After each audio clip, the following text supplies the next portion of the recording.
Welcome to our cooking story again, guys. So karon magluto ta og corned beef pamahaw na to. Kawati lang sun ang corned beef lang.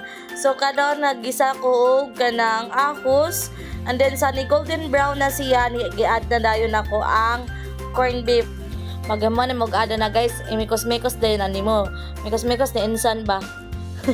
Kita ba mo to mikos-mikos ni insan no biyo kayo lang ang mga nilutuan dito. So karon kay na mikos-mikos man na to mag-ata og magic sarap unja di jud na mawa na magic sarap dat no kay di jud lami atong luto basta way magic sarap char nya karon nakahuman naman tagbutang magic sarap magbutang na pud ta og asin na pinch of salt at English to ha English to ha sino ka dyan so ayan mikas again mikas kung feel ni mo okay na nga pagka mikos or luto para nimo luto na hala sige hauna na kana indies tak rutan ako kay sayang kayo nang uban ng mamilit bitaw sa luwag sayangan ko so karon ibali na nato sa ato ang platito. So for the video ang first one na no para angle kayo ang first one na so mara to guys, salamat kayo sa inyong pagtan-aw.